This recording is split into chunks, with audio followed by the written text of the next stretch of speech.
How are you, Steve? You're listening to Cooper Talk. Welcome to Cooper Talk. I'm your host, Steve Cooper, and remember, I'm only as hip as my guests. I got to tell you something, people. I'm very excited to have my guest on the show today because when her group's first album came out, it was my senior year in high school, and we were watching it on MTV, and then they kept getting bigger, and then I graduated high school, and then it was the summertime, and the Go-Go's were being played in all the South Jersey bars, the Philly bars, and then I went to college, and when I went to college, everyone had the damn Go-Go albums, and when we go to places and we got the beat came on, the whole dance floor would get packed. And everyone, because they were so big, everyone had their favorite Go-Go. Some was for Linda, some was Charlotte, some was Jane, some was Kathy. But mine was my guest today. I think it was because when she sat behind that drum kit, she just oozed cool and she just kicked ass. And we didn't see a lot of female drummers back then. It was the 80s. You didn't see much. And my guest, who had a book just came out, just got nominated, just actually got inducted to the Rock and Roll Hall of Fame. My guest is Gina Schock. How you doing, Gina? I'm really good, Steve, and thank you for that fabulous introduction. The thing that I love about the Go-Go's is that exactly what you just said. Everybody in the band has their own little fan club. Everybody gravitated to different members of the band, and that's what is so cool about the Go-Go's, you know? It's not just one person. It's all five of us that different folks find interesting, you know what I mean? That's a good band. Yeah, well, what's great also was because, I'm from the MTV generation, we saw you, and your videos were fun. And, back then, I started seeing when MTV first came out. But your videos, it gave you all a different identity, but it just made you look all fun. And I think that's one of the reasons why the band blew up so much, besides being great musicians, but it's just that it was relatable. You could sit there and go to a party, and if we got the beat came on or Our Lips Are Sealed, people were dancing. And, back then, if we're shy, we're in college, we're like, you're afraid to ask a girl to dance. But when people were already on the dance floor dancing, you could do that old 80s move where you sort of creep in and start dancing, and no one gave a crap. Well, I'm happy that it helped you pick up a girl. Yeah. It made the whole process easier, huh? Because they were already out there dancing, and you could say, "And it's girls playing this. Wow, how cool!" Then you could really start a conversation with the girl. Now, I gotta tell you, I watched the Rock and Roll Hall of Fame induction, and I want to say thank you for when you gave your speech dropping the F-bomb. That was great, because that's what, to me, you guys started off as a punk band. So that's what punk and rock was, just that kind of energy.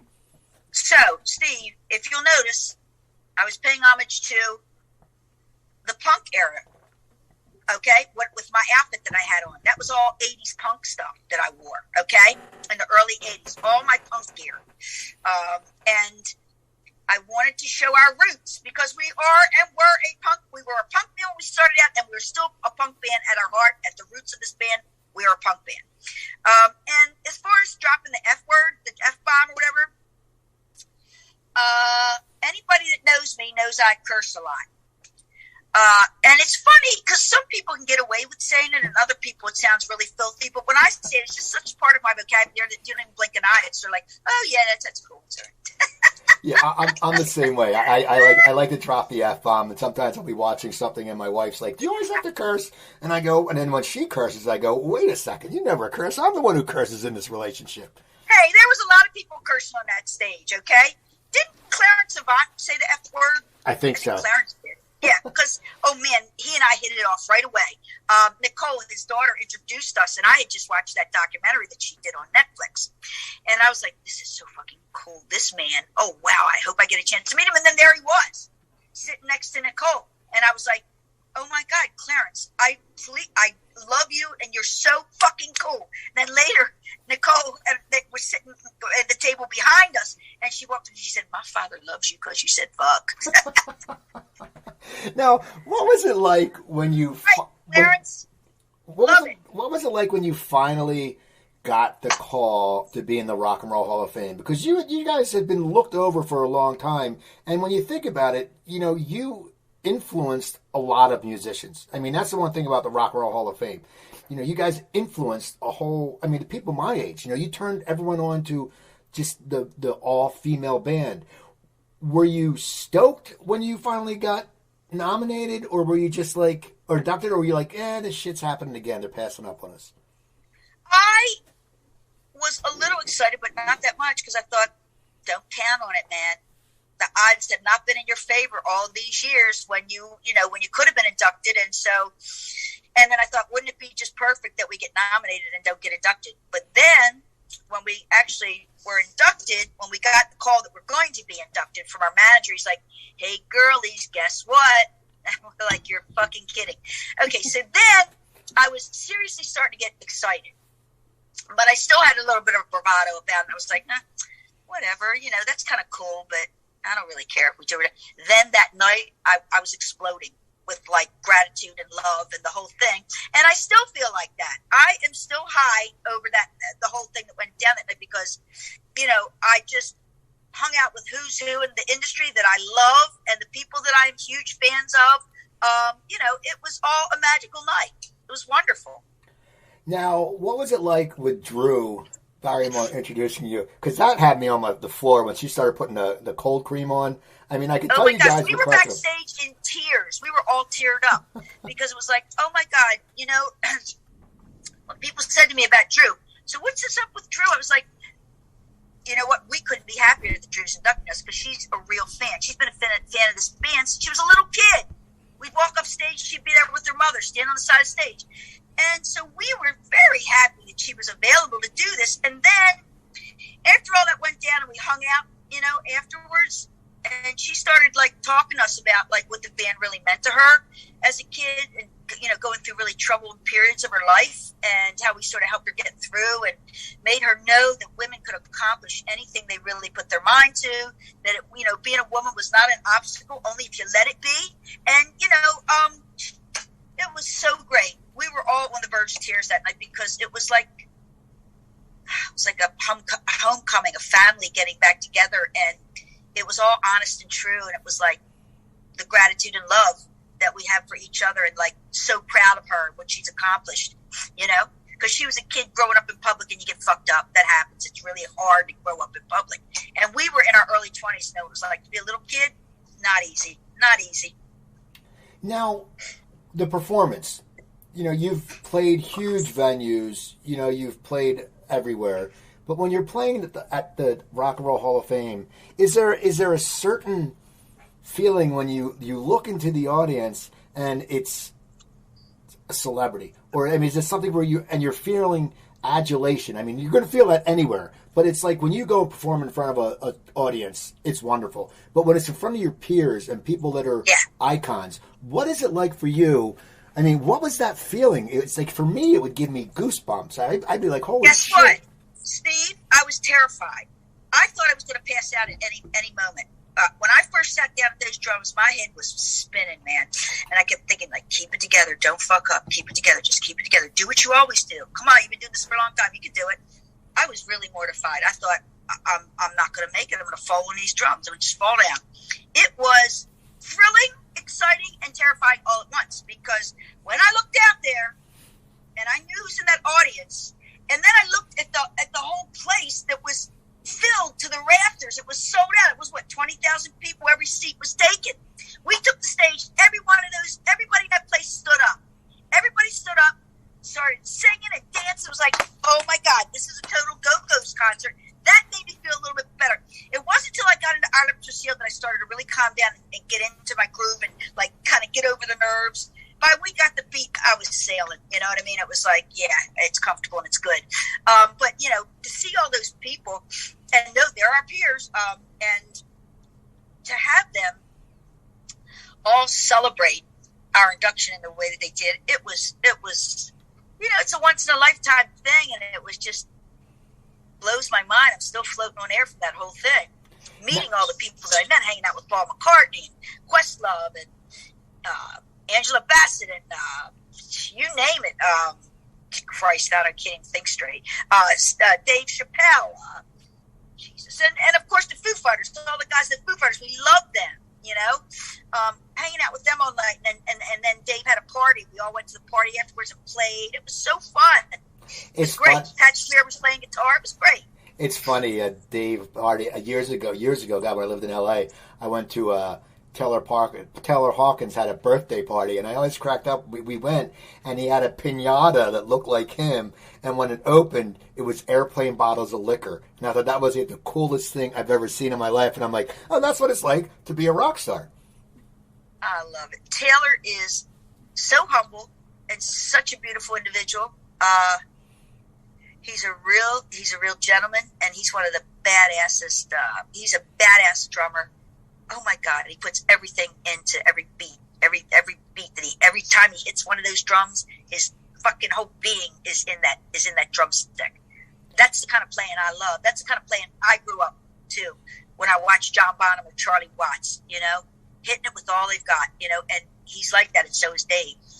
Were they your influences, Bonham and Watts? I mean, what got you into the drums? Because also, I think back, when I was in band in elementary school, I played the trombone, because I tried the trumpet, it would never make any noise. Yeah, I played that. But you didn't see women playing the drums. What made you decide to play the drums?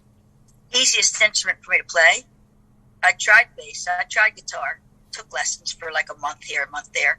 And then I thought, well, I'll try drums. And when I sat down and put headphones on and started playing with my favorite song of the day, I didn't have to think. It was very, very easy for me to do it. It felt very fluid, very comfortable. And it was like, this is the instrument that I was meant to play. So just go with it. And I did. And I've never taken a lesson for drums. Hey, how lucky is that?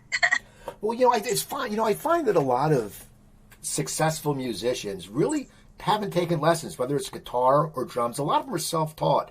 And I think that's just, I don't know, why do you think that is? Just because you don't worry, you don't have the inhibitions, and you just go, okay, I'm just going to kick ass, and no one's going to say you're playing too hard, or what do you think it is? Nah, it's just coming from the heart. It's coming from every fiber of your being. It is, you put yourself into every move that you make on that kit, or when you strum a guitar, whatever it is.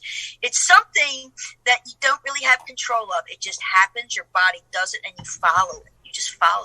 You follow your body, your soul, what's pushing you forwards, propelling you forward. I believe anybody. It's great if you can take lessons and all, because there's nothing wrong with music theory.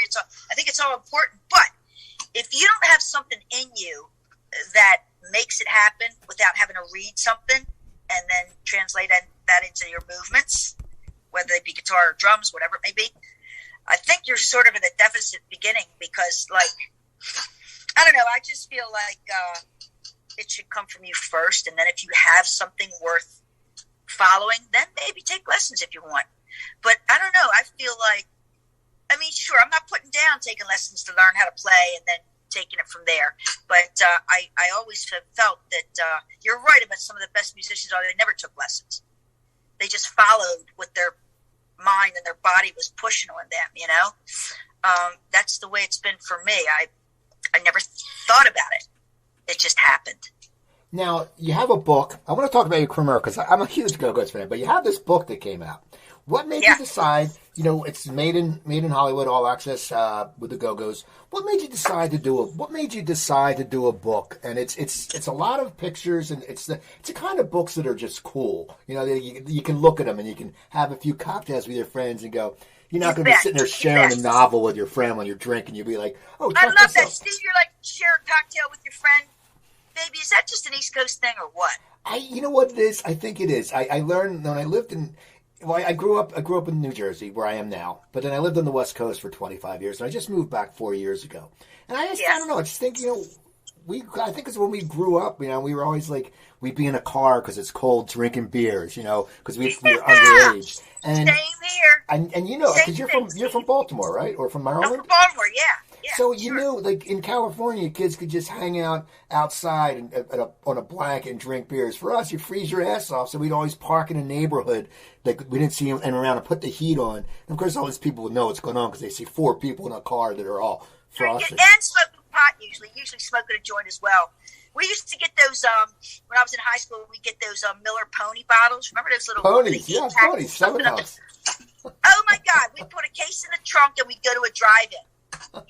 See, we used to drive down to the Jersey Shore, and we would sit there and we drink on the way down. But whenever we got to the toll booth, my one friend was paranoid, like the toll booth collector was going to call the cops. So he'd be like, hide the beers, hide the beers. I'm like, they don't give a shit. They're making their money. You think they care?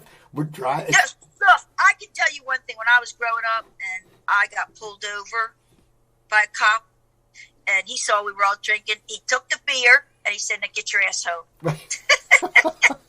Different times. It isn't because we weren't shit-faced drunk, but we were drinking, and he knew it, and he saw the beer, because I was like, we're busted guys. This is, I'm in high school. And so we're underage, we're drinking, we're in the car. But I was honestly within a mile of my home. So he just took the beer and said, get your ass home. Exactly. That's the way it was when I grew up. So let's talk about the book. What made you decide? The book. The book is great, because it's cool. But what made you decide to do a book, and why did you do it in the format that you did? Because I have been wanting to put together a book of my photographs for decades, and the band has been 100% behind me doing it. And it was very, very difficult to even to think about doing it without, I needed somebody's help. There's no way I could go through these thousands of photographs that I have in my possession. Every tour book from every tour that I have, every button, every poster, every T-shirt. I mean, these are all important things in my life through, over this 40-year period. And I just had to keep them. I'm not a hoarder. I got everything in its place. I'm a Virgo. I'm very organized. But you know what? I'm a sentimentalist, and it all means something to me. I kept my daily planner since 1978, 79. Everything, I've kept it all because it's all got information, and I look at it and I remember everything that was happening, just like a song, just like a photograph.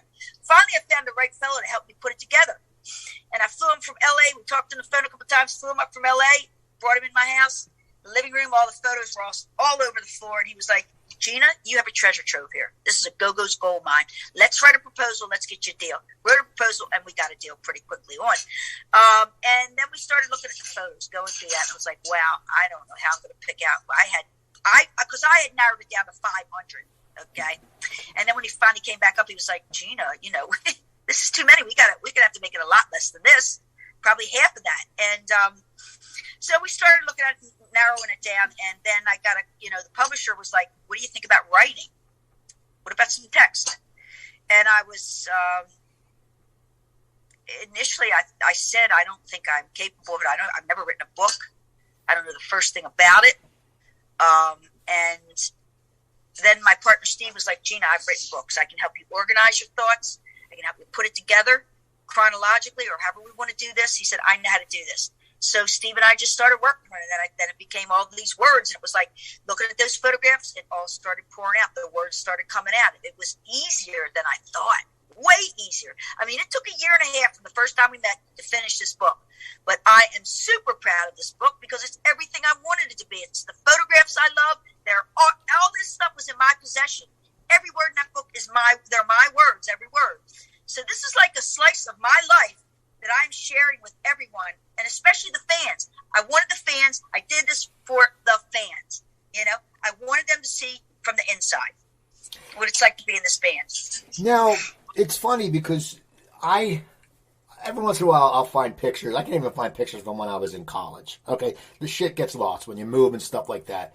But what gave you the instinct to take the photos back then when you were first starting out? Because a lot of times people do that and then they lose. It's not the same as now. You can use a camera and you have it. Steve, I started taking photos when I was a kid. When I go to rock concerts, I had an Instamatic and I was always taking pictures. And I still have those photos of the first time I met Jay Giles, or the first time I met Alice Cooper, or the first time I met Ted Nugent. I have these photos still in my possession. They're kind of shitty, but I have them. And for me in the audience, like, however many rows back, taking a picture, and there's a speck on the stage. Oh, that was Steve Miller. I have all this stuff, and I thought I want to be able to look at this one day and remember exactly what I was thinking and doing when I saw whomever it was I went to see. The James Gang, you name it. I saw everything that came to that Baltimore Civic Center, including Led Zeppelin. I saved all of it. I was always interested in photography. It had nothing to do with my home life because my parents weren't into it, but But I just wasn't. It started with going to rock concerts and wanting to save a piece of that I could look at and go, oh, wow, I was there. Oh, yeah, man, I remember that show. That sort of thing. And it continued. You know, the drive across country with my friend Babs from high school. We drove across country. I was snapping with my Instamatic, taking pictures across country. And then getting to LA, and I met a friend there who became a dear friend, still my friend, Rila. She was taking pictures. Well, then I saved a little money up. I went out and I bought a Canon 81, and then I started.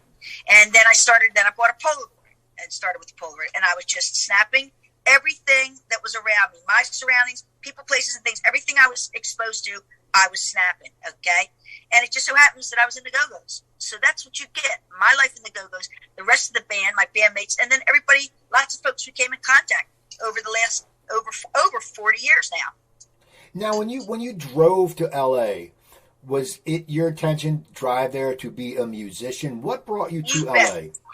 I didn't drive there to be a musician. I drove there to be a fucking rock star. When I left Baltimore, I told them all, next time you see me, I'm going to be a rock star.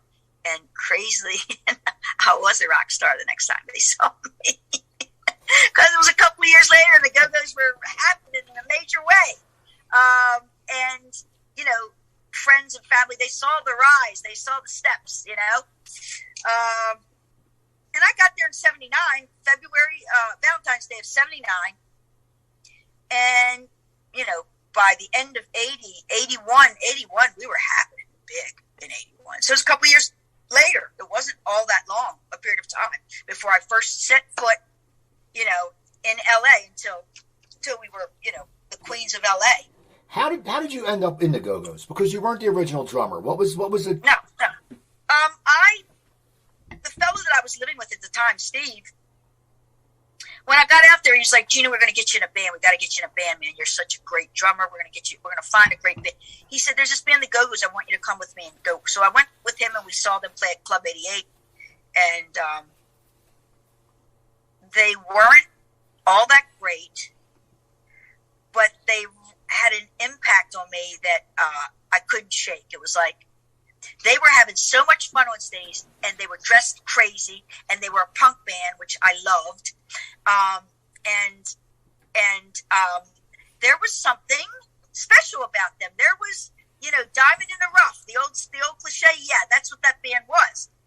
You know, there were 5 diamonds in the rough, and I wanted to be a part of that. And so I was like, okay, Steve was like, okay, Gina, we're going to get you in that band. We're going to kick out that drummer. So his brother Doug had a party. Like within a month of that, like within a couple weeks, had a party. He lived in Venice, and like, you know, at that time, all the people that were in the music scene, all the punks, we all hung out together, right?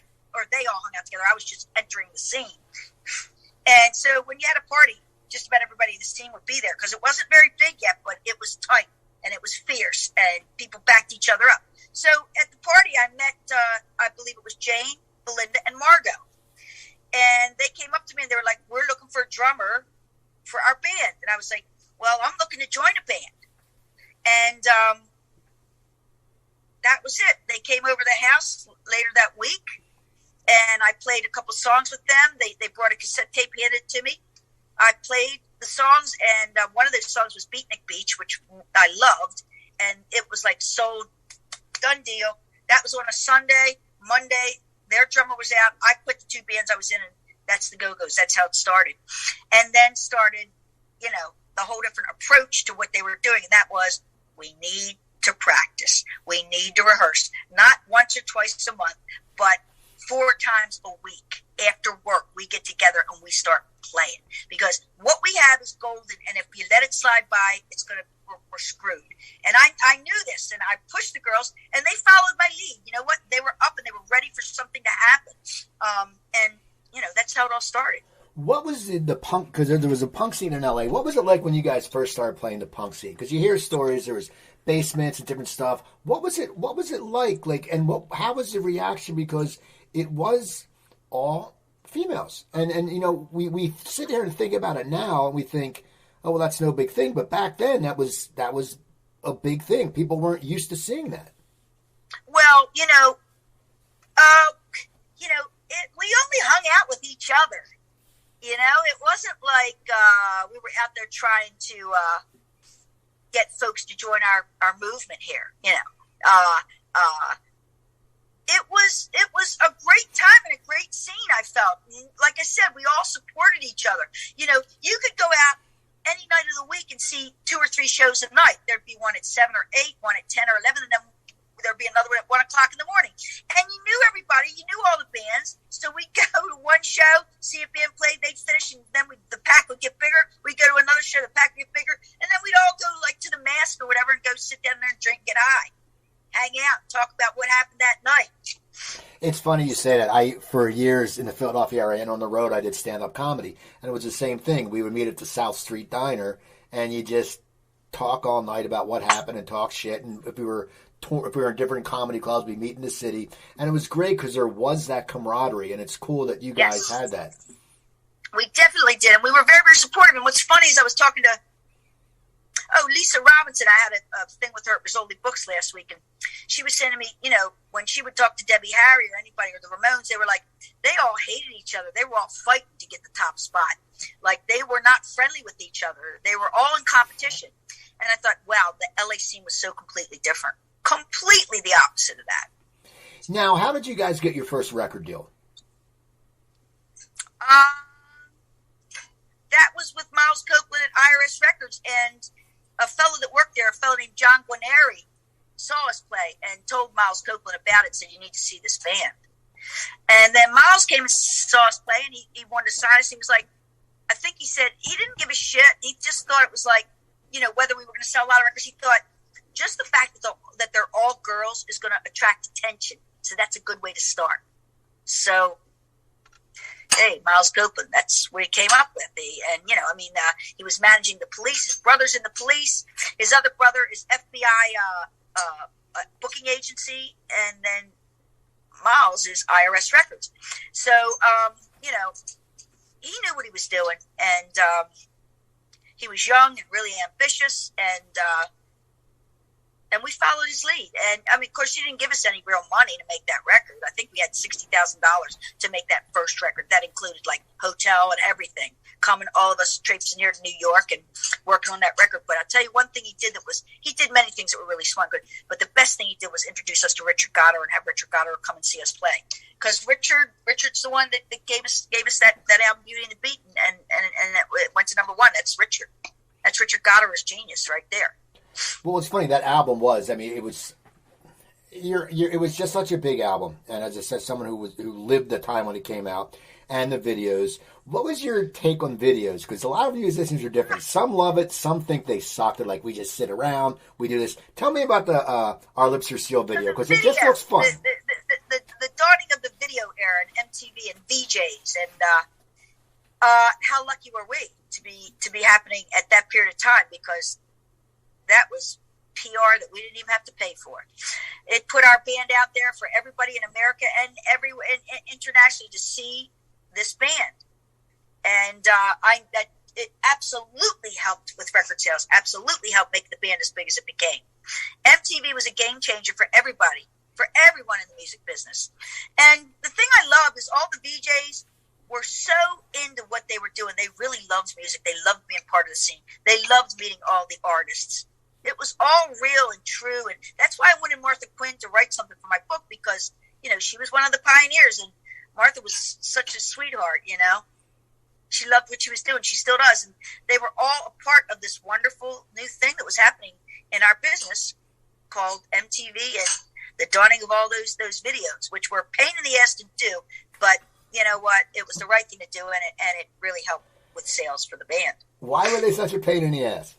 Because you'd have to spend 12 goddamn hours working all day, at least 12 hours a day, trying to get a video done, and it sucked, man. You were so tired, and you'd have to do shots over and over, and it was always a 12-hour day, and it was not fun. Now you start getting success. What is that like when you're young? And you said earlier, like, Drew grew up in success, and she was young. She was a kid. And, you were in the music business. How was it in the early days when you were on that cusp of knowing you were about to blow up, but you were still popular, but you knew it was coming? Did you feel that the wave was going to just take you to, like, one of the biggest bands around? Partially, I was hoping and praying for that. The other part of me, a greater percentage of my being, was just focused on doing what I had to do at the time. We were so busy, Steve.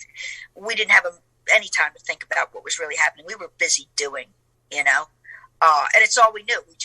We did what we were told to do. It wasn't until years later that we realized, we can say no occasionally. Like, yeah, we need a week or two off here and there, but we were busy doing it. We didn't have a lot of time to think about it. Now, what's it like when you have what was it like when you found out your album is number one? I know you were on the tour with the Police when it became number one. First of all, that must have been amazing when, tell the story if people don't know what happened. Yeah, so, we're on tour with the Police, and we're getting ready to go when the door bursts open, and there comes Sting and Stewart and Andy. Flowers and champagne, your record's number one. And we kind of knew it, but we acted like we didn't. And they were so lovely. We're on tour with them, and our record's outselling their record. And they were so gracious and such gentlemen to come in and congratulate us. And it was a big moment for us because we were such huge fans of the Police. I'd watch them play every night. I'd watch them play. And I could hardly take my eyes off of Stewart. What another incredible drummer, my God, with a style unlike anybody I'd ever seen. But that's growing up in Lebanon, you know what I mean? He got all these beats and rhythms from where he grew up, your environment. You are what your environment is, I think. Now, the iconic cover, Beauty and the Beat, as Drew portrayed it, where did that come from? Was that your guys' idea, or was that from a photographer? Who thought of that? I don't know who thought of that. Probably our manager, Ginger. She was a graphic artist to begin with. She had a great eye. She had great taste. And I think it was part of how do we make this cover timeless? We don't want to do something that's going to make us look dated. Well, there's no clothes involved. There's just towels and cold cream. So makeup doesn't give it away. Clothes don't give it away. It's just like this really cool setup that, certainly as women, you'd think that we'd take advantage of that, and try to be sexy. And we never gave a shit about that. We were just about having fun and, doing what we thought was going to be a good time and make people laugh. We're still that way. And I'm not sure who came up with that idea. I think it was Ginger or Belinda, maybe. I don't know. But it was a great idea. Well, it's funny because you had, as I said, back to videos, like the vacation video. It's classic when you guys are water skiing. It's one of those things that everybody remembers that video. And as us watching it, we thought it was the coolest thing. I mean, when you look back, and you sit there and I know videos were so expensive to make back then. And people forget, they don't know that a lot of times that comes out of the band's pocket. And did that sort of piss you off when you sat there and went, well, we're selling albums anyway. Why do we have to spend all this money for a video when it's going to sell? Well, it was like, why did the goddamn record companies have to recoup that? Why couldn't they give us a break somewhere? They're taking our money anyway to begin with. Who's really getting rich here? Let's be honest. And 9 out of 10 times you're getting ripped off on your first record. And you're probably getting ripped off a lot of the way,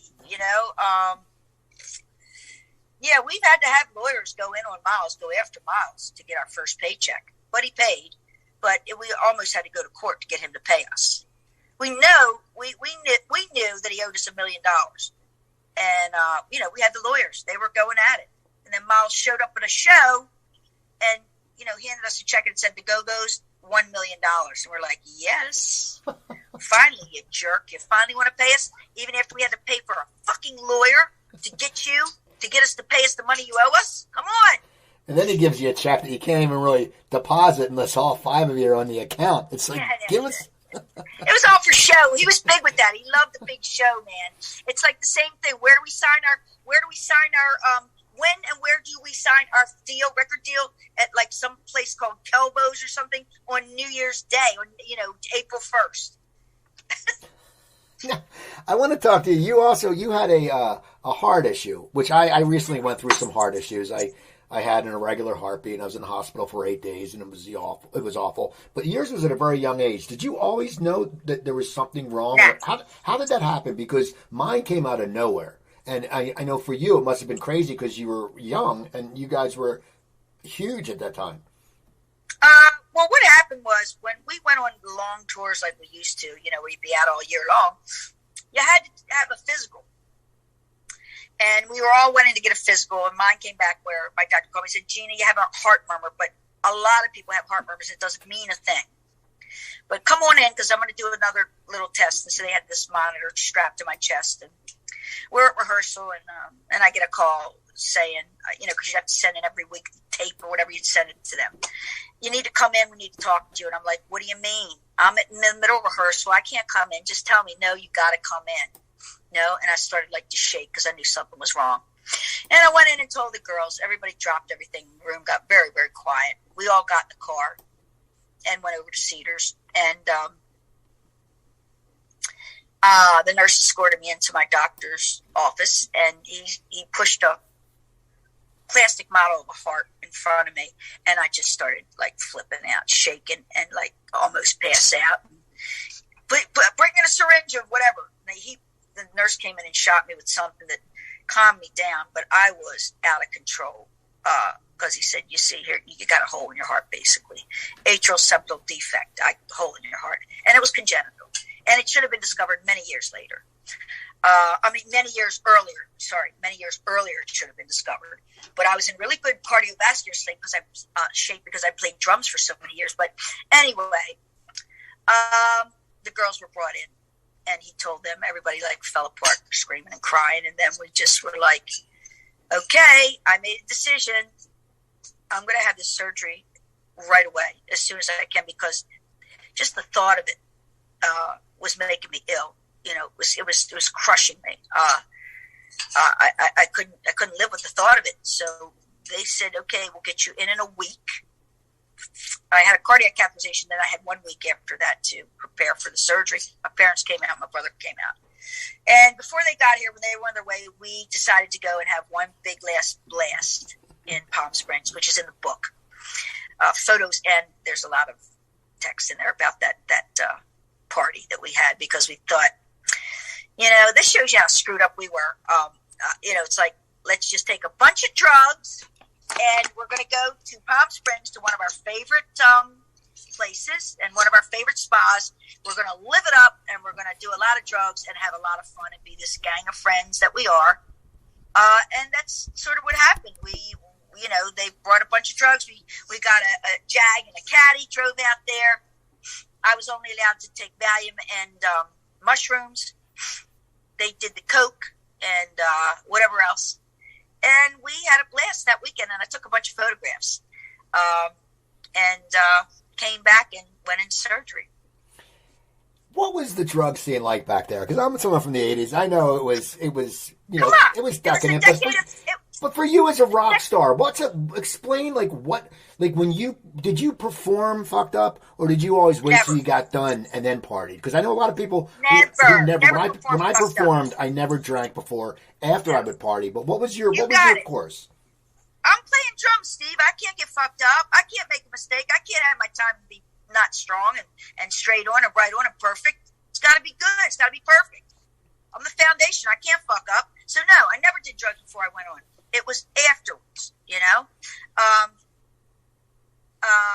And okay, the 80s, the decade of excess, it really was. But I think we were just like every other band that was out there at the time. And we were kids, and we were dumb, and we normalized the amount of drugs that we were taking. It was just like, that was normal. Everybody does this. What's the big deal? Coke was plentiful. Everybody was doing it. You go at a radio station, you'd sit down and do an interview, there'd be a mound of Coke sitting in front of you. Everybody was doing it. Everybody. Radio people, people from magazines, people at our label. It was just everywhere. And I think everybody normalized it back then. It was no big deal. And it's funny, in retrospect, you look back and think, Jesus Christ, we were cracked.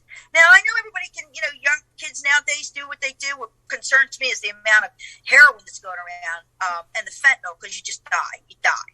I fear for young artists these days because,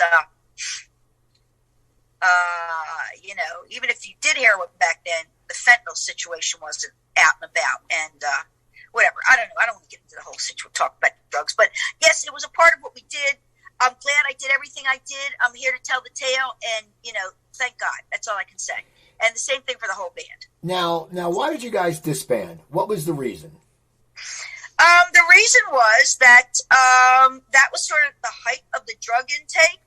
The height where everybody had plenty of money. Everybody had their whole little plan that was telling them how great they were. You don't need each other.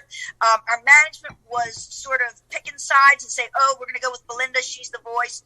I mean, if they were smart, our management should have said, hey, guys, things are getting a little crooked here. Let's take off for a year or two. Come back in a couple of years and regroup. Let's just go away. Everybody do their solo records. Everybody do what you want, but then let's get back. No, they just let it take off. I got to turn the light when it's getting dark. But, how stupid was that? How stupid. And that was, I blame that on the people that were around us. They should have known better. They should have protected us. They should have been thinking about what was really important. You want to make a quick buck? Well, they made a quick buck, but it didn't sustain. I don't know, man, They should have been thinking about this band.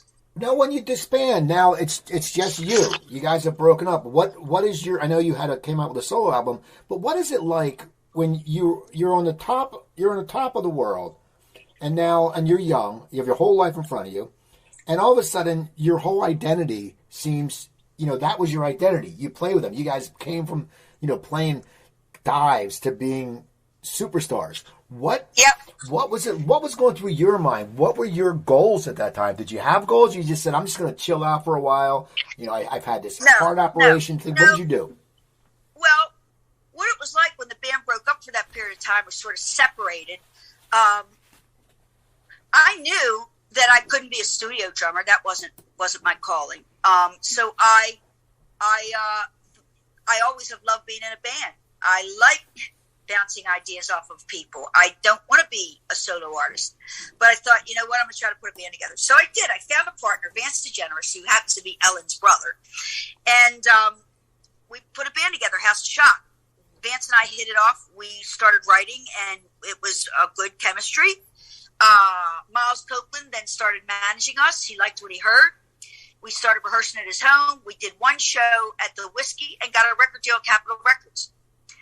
And I was pretty high about that at the time because I was so angry with Belinda and Charlotte and how they came at Kathy and myself and said, we're breaking up the band and all that. It was like, that was so fucked up. And it was really, but, we all did what we had to do. And it worked out the way it was supposed to because, I did that record. I worked with Richard Goddard again.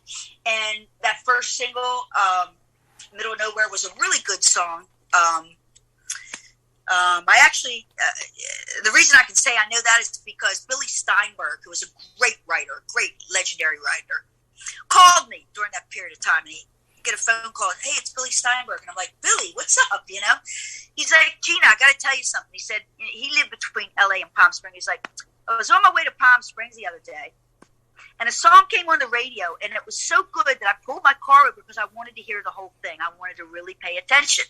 He said, and at the end of it, the DJ said, that's Gina Schock from the Go-Go's, her new album. This is her new band, House of Schock, the new single, Middle of Nowhere. He said, Gina, you wrote a great song. That song is really good. And I was like, yes, Billy Steinberg says so. I believe it. So I felt pretty good about it. Unfortunately, after my record was out, and it wasn't that long, we started to do like a little bit of a West Coast tour, whatever. Get a call from Tom Wiley, who signed me to Capitol, and said, Gina, we're all going to be fired within a month. We're all getting fired. I'm like, fuck, okay. This is not what I want to hear. But that's what was happening. Everybody got fired. He said, I'm going to give you a chance now to get out of your deal before I get fired. Do you want out or do you want to stay at Capitol? And of course I said, no, let me out. I don't want to be a goddamn tax write-off for this label. I don't want to be here with a whole new group.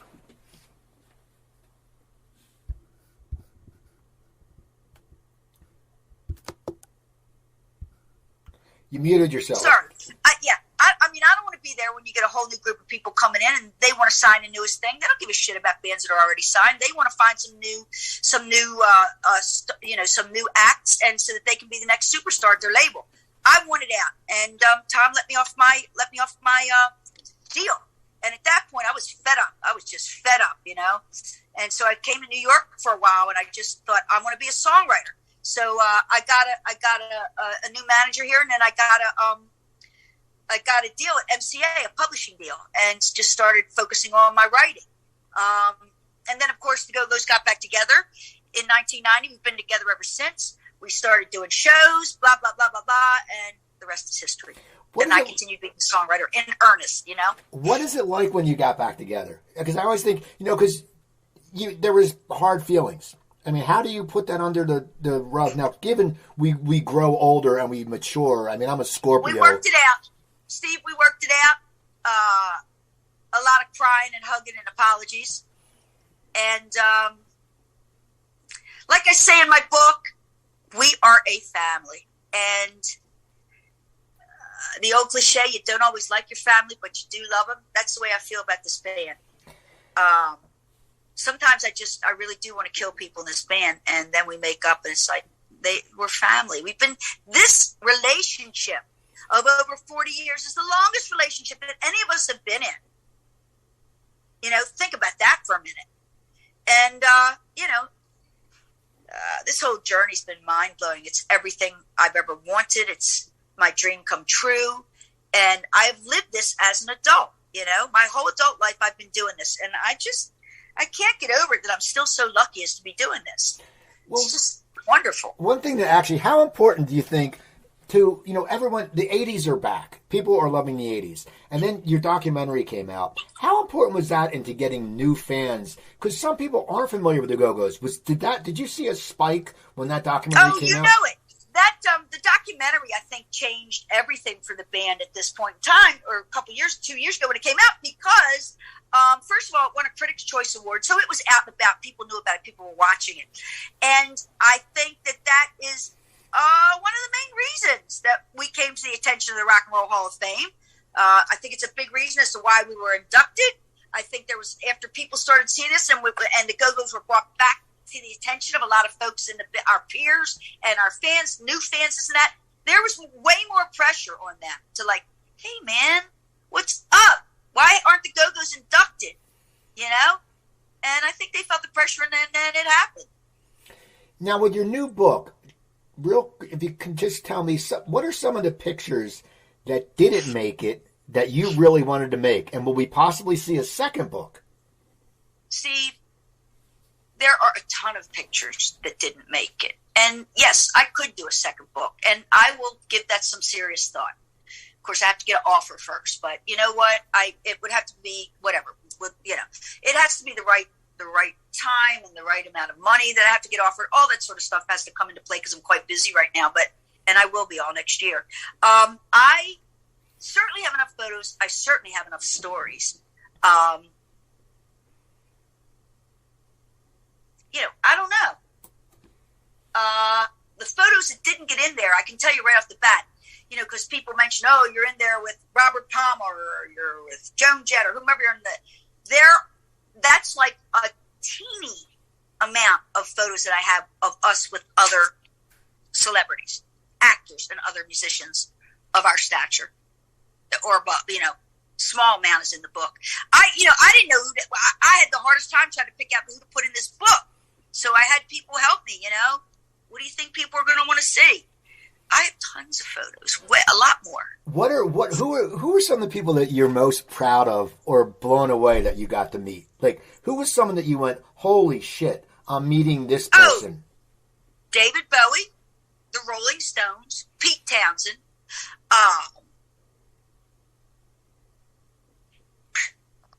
I've met so many people. I don't know, man. Oh, Christ. I love Dolly Parton. She's such an angel. Oh, I love that girl. Well, Paul McCartney. We met Lionel Richie at the Rock and Roll Hall of Fame. He was lovely. He likes our band. He knew our songs and all. It was crazy.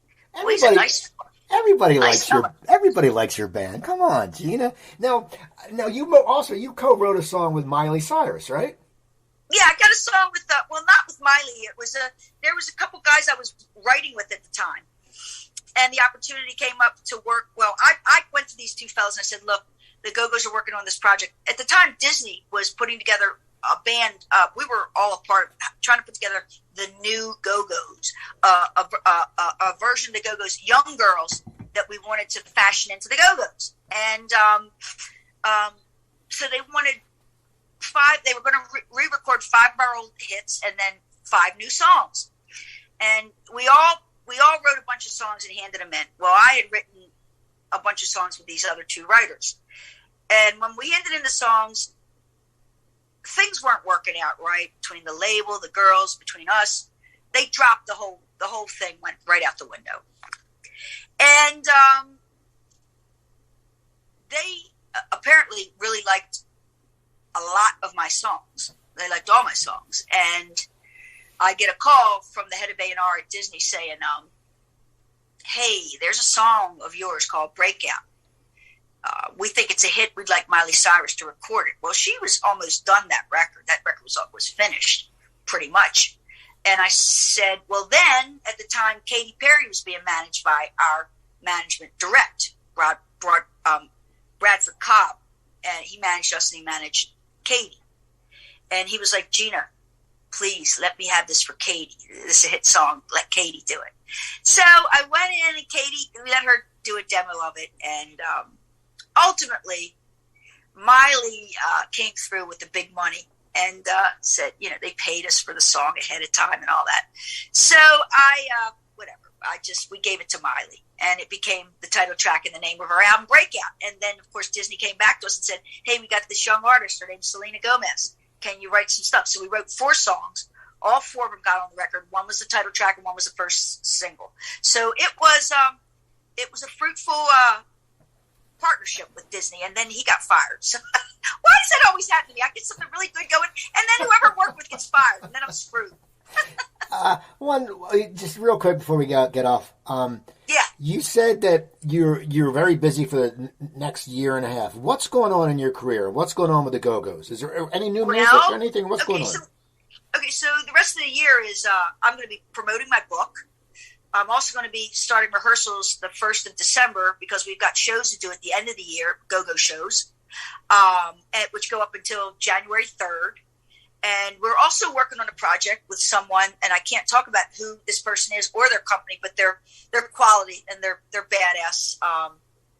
They are monsters at what they do, very successful. And we've been working with them over the last year to put something together. And I hope it's going to come to fruition next year. I'm pretty sure that it is. And it will involve music, so there'll be some new songs from the Go-Go's. I have a couple opportunities that have come my way. And I'm going to continue negotiating with both of these different companies and see where I go. But I'm going to keep working my book as much as I can, doing the Go-Go stuff. And we're touring with Billy Idol next year over in England. And, I'm going to be busy. Things are going to be happening. I have a couple things lined up on a personal level that if either one of them happen, I'll be exceedingly happy. And I'm pretty sure this Go-Go's thing is going to come through, and that's going to be fantastic as well. Now, how fun are the book signings for you? You've been doing book signings. How fun are they? I like it. It's a lot of hard work. Talking, I come home and I'm hoarse. I can barely talk. My voice is hoarse. It's getting hoarse right now. I believe it or not, I don't like to talk that much. But I am getting my fill, and I have so much to tell. Somebody asked me, I'm going to tell them my experience, Well, I want to thank you for coming on. This was great. I'm a fan of the band. I'm a fan of you. And the website is gogos.com. But people, go into Amazon. And, I found out if you go into Amazon and if you get the book on Audible, they actually give you a PDF of all the pictures, which is very cool. I don't know if you knew that. It's very cool. No. That if you Can you believe I do an audio book, Steve? Like the guy that I was doing the audio book with, he said, keep making mistakes. I just love to hear you talk. Well, people, go to Amazon. The book's called Made in Hollywood, All Access with the Go-Go's. Go watch the Rock and Roll Hall of Fame induction. They kicked ass. She drops the F-bomb, which made it awesome. And so go watch the documentary too, Steve. Yeah, the fucking documentary's awesome. And you know what? I feel like, when people have a good look at this book, they're gonna really know this band, And also I have a website. I don't know, it's The Real Gina Schock or something like that. I don't even know what the hell it is. But I have an Instagram account, a Facebook and a Twitter and all that stuff. So people, go follow her. Just Google Gina Schock and just type Twitter. You'll Yeah. find it. So people check her out. Because I'm posting stuff every day, Steve. I'm posting all my pictures. And the other day I'm walking down the street and I'm with a friend of mine and she goes, oh, there goes Jodie Foster. I was like, what? And I screamed, Jodie! She's on the other side of the street. She came running over. We're both in New York City at the same time. We've been trying to get together, but she's here working on something, whatever. I'm here doing this. And we hugged and kissed, and it was so good to see her. And we're going to hook up when I get back to LA. But can you imagine? Here we are back and forth trying to get together all week. And I went to go get some foundation, some makeup, and we walked right by each other. So people, great. Go get the book. You'll see pictures. So here's stories. Go to Gina's website, Twitter, Instagram. Go to my website, coopertalk.net. You can find over 885 episodes there. Email me, cooper@coopertalk.net. Twitter, I'm at CooperTalk. Instagram, I'm at CooperTalk1. Remember, I'm Steve Cooper. I'm only as hip as my guests. Don't forget, drink your water, eat your vegetables, take your vitamins, and I'll talk to you guys next time.